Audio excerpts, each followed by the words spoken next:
Sejam bem-vindos a Nascer, eu sou a Juliara e no vídeo de hoje eu venho falar sobre Empire of Corpses, ou Shisha no Teikoku, uma animação de 2018 feita pelo estúdio Wit. Essa animação me foi indicada em live em um dia que nós fomos fazer uma lista para a galera que estava órfã de Shingeki no Kyojin. Inclusive, eu vou deixar aqui embaixo o link do canal do Discord do Zona, caso você queira entrar, porque a lista tá lá e em breve nós faremos uma outra em live, então caso você se interesse, não esquece de deixar o follow lá no Twitch também para poder ficar por dentro de quando que a gente vai fazer uma nova lista. Esse anime foi produzido pelo estúdio Wit e dirigido por Ryotaro Makihara e faz parte de uma série de filmes que foram baseados em novels escritas pelo projeto Ito.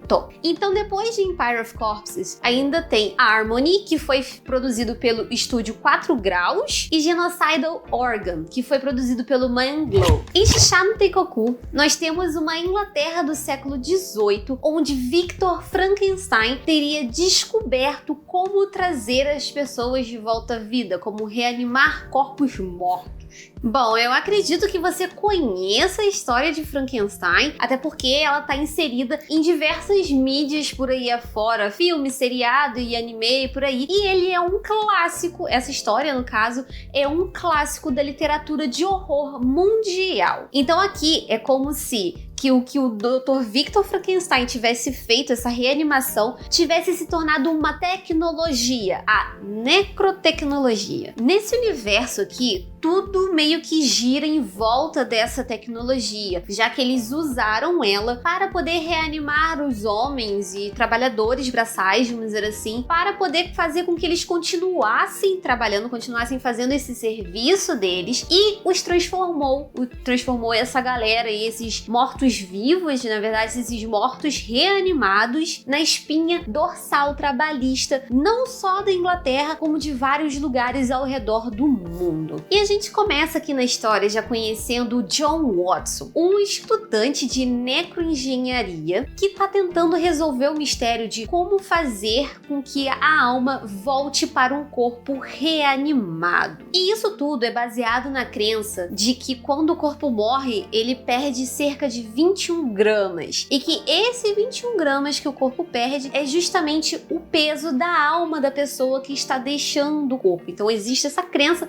e ele quer porque quer dar de volta os 21 gramas para um corpo reanimado. Só que o que acontece? Para o John fazer esse tipo de pesquisa, ele teve que ilegalmente reanimar o corpo de seu amigo. E com isso aí, ele se envolve numa treta, obviamente, porque descobrem que ele fez isso daí, que ele reanimou o corpo do amigo dele, e para ele não se enfiar em uma enrascada, oferecem para ele uma missão, que é justamente ir atrás do memorando, que seria o registro, todo o registro da pesquisa do Dr. Victor Frankenstein. Então, na teoria, ali nesse memorando existiria a fórmula para trazer a alma de volta a corpos reanimados. Principalmente porque, assim, além do Dr. Victor Frankenstein ter ficado conhecido por conta desse negócio de reanimação de corpos, ele ficou conhecido também por sim conseguir trazer a alma de uma pessoa de volta. E isso ele fez com o primeiro, que é como é conhecida a primeira criatura de Victor Frankenstein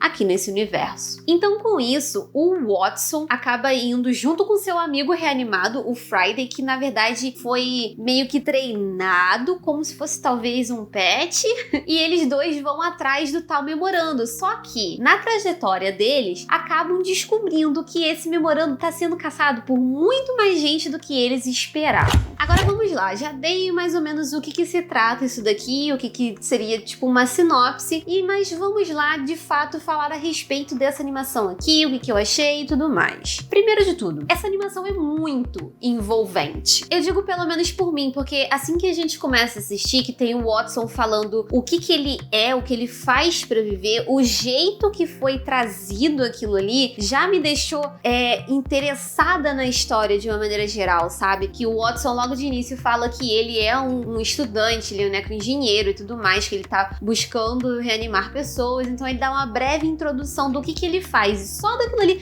já começou a dar aquela agarradinha em mim ali na obra, sabe? Então assim, logo de cara, além da gente conhecer um pouco a respeito do personagem, do que ele faz, a gente descobre um pouco a respeito de seus problemas, seus objetivos, e tudo é extremamente importante pra história, já que tá tudo diretamente ligado. Uma outra coisa que eu curti é que o filme meio que explica logo no início o que você vai precisar pra poder entender o que está acontecendo. Só que assim, ele não dá informação nem de mais nem de menos. Na minha visão, do que eu vi ali, ele dá as informações suficientes para você acompanhar a história e não ficar perdido. E essas informações que são dadas no início, elas nos instigam a querer acompanhar essa trajetória aí do Watson, sabe? Aí falando Watson, eu tô aqui falando Watson, mas eu acho que você já deve ter percebido, assim, que o Watson é um nome muito conhecido. E de fato, aqui o John Watson é sim o de Sherlock Holmes. Inclusive, isso é mostrado aqui no filme. Não vou dizer em qual parte, você vai ter que assistir pra poder saber do que eu tô falando. Mas não é só o John Watson que a gente tem aqui de nome conhecido. A gente tem, além do Victor Frankenstein, uma pessoa que foi extremamente importante e que ela se faz presente até hoje, mesmo a gente não sabendo. E eu estou falando de Charles Babbage. Esse cara foi o responsável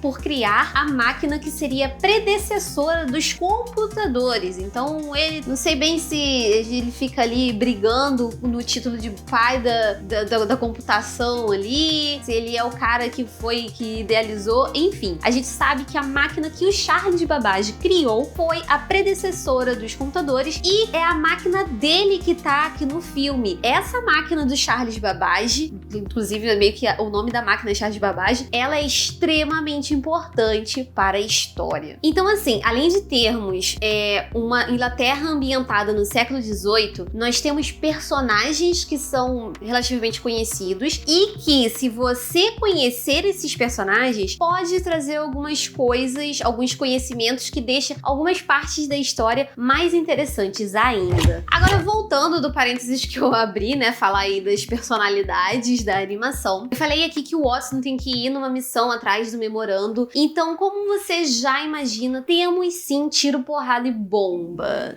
Eu acho que o Estúdio Witch não ia pegar uma parada que não tivesse isso, pra ser bem sincera. Bom, e aqui logo no início, a gente já tem um gostinho do que eles vão ter que enfrentar na frente. Porque, como eu falei, tem muitas outras pessoas querendo o tal do memorando, indo atrás do memorando. E esse interesse dessas outras pessoas em cima do memorando acaba gerando aí várias perseguições, vários ataques, lutas, ataques zumbis, porque assim, né, vamos lá. A gente sabe que as pessoas mortos-vivos lá a gente conhece como zumbi. Então aqui meio que os reanimados são os zumbis, né? Então nós temos os ataques zumbi, ali a gente tem os zumbi bomba, que eu achei bem interessante, por sinal. A gente tem os zumbis explodindo, assim, você vai entender quando você assistir. Não é porque o zumbi tá explodindo porque ele tá, tipo, cheio de gás dentro. Existe um motivo pra ele explodir. Mas enfim, é muito da hora. Mas não tem só isso. Vamos lá. Juliara, como assim você tem uma questão filosófica de tentar trazer alma pra um corpo reanimado e aí você tem tiro, porrada de bomba? Tem tempo pra isso tudo? Sim, tem tempo. Porque esse filme aqui tem 2 horas de duração. Coisa que a gente não tá acostumado a ver com frequência em filmes de anime. Então não fica despreocupado que a gente tem bastante tempo para desenvolver a história, para desenvolver esses pensamentos mais filosóficos, vamos dizer assim, e essa perseguição, essa parte da ação e tudo mais. E já que eu falei da duração aqui, eu queria fazer um adendo. Temos cenas pós-créditos nesse filme aqui. E eu quero fazer um adendo do adendo. Quando você for assistir essa cena pós-crédito, tome cuidado. Porque assim, eu sei que quando a gente vai assistir uma cena quando a gente sabe que um filme tem cena pós-crédito, a gente já avança lá pro final. Até achar a cena. Só que aqui a gente tem um porém. Antes da cena de fato aparecer, a gente tem um diálogo sem imagens. Então, quando você for assistir, você for avançar pra cena extra, avance com cautela. Porque a gente tem esse tal desse diálogo que conversa diretamente com o fim do filme e que faz o link do fim do filme com a cena extra. Então, caso você vá correr lá pro final, fique de olho nisso. Eu descobri que tinha cena pós-crédito, na verdade, tarde, porque eu deixei o crédito rolando. Eu tava curtindo a música que tava tocando ali. Eu não sabia que tinha saído no pós-crédito. E eu tava batendo papo com o Maíque a respeito do que a gente tinha visto ali e tudo mais. E aí, pô, começou um diálogo ali.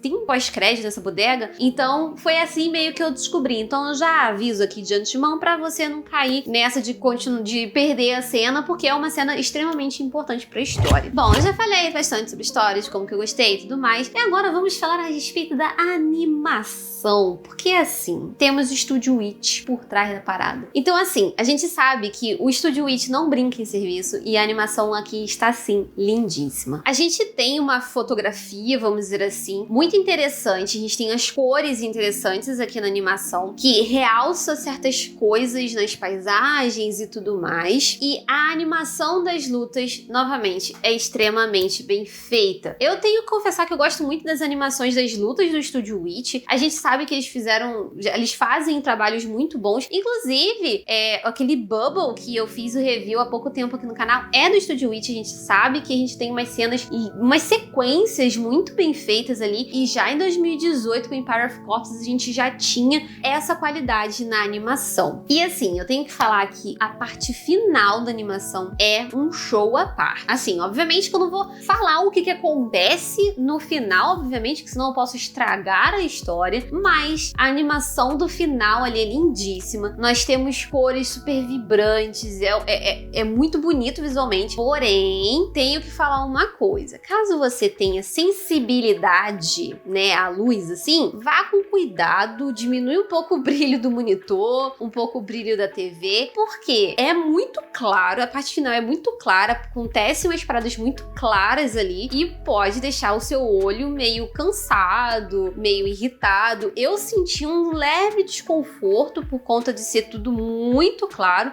Eu tava assistindo a TV é relativamente grande, né? Então eu senti um leve desconforto, então eu acho importante eu avisar isso daqui, porque por mais que eu esteja falando que é tudo das mil maravilhas, é importante eu falar que você pode ter algum desconforto também em relação ao que tá passando ali na tela, sabe? Porque eu acredito que tem muita gente por aí que tem problema com essa parte de sensibilidade à luz, mas aí que tem. Eu não sei se eu tenho, talvez depois desse filme eu tenha desenvolvido, não sei, mentira, não é assim também que a gente desenvolve sensibilidade à luz assim no olho, não. Mas é importante, eu acho sempre importante falar quando tem esse tipo de coisa no filme, porque às vezes você tá lá super empolgado assistindo, chega no filme você não consegue nem mais assistir, porque você tá, tipo assim, com dor de cabeça, seu olho tá cansado e tudo mais. Então fica de olho nisso daí. Então é isso, esse é o meu review aí de Empire of Corpses. Espero que você tenha gostado. Se você já assistiu Empire of Corpses, deixa aqui nos comentários o que você achou desse filme. E se você se interessou por esse filme, também deixa aqui nos comentários. Vamos papeando aqui. E caso você tenha gostado desse conteúdo, não esquece de compartilhar para um amigo que você acha que também vai curtir. E mesmo que você não vá assistir, tipo assim, ai, não é minha praia, manda para aquele seu amigo que curte esse tipo de história, beleza? Então é isso, espero que você tenha gostado desse vídeo. Se você gostou, deixe seu like aqui embaixo. Não esquece de se inscrever caso você ainda não seja inscrito aqui no canal. E aqui no fim estão aparecendo mais 2 vídeos para você continuar acompanhando o meu trabalho aqui no Zana. Eu espero te ver no próximo vídeo. Até lá, tchau, tchau!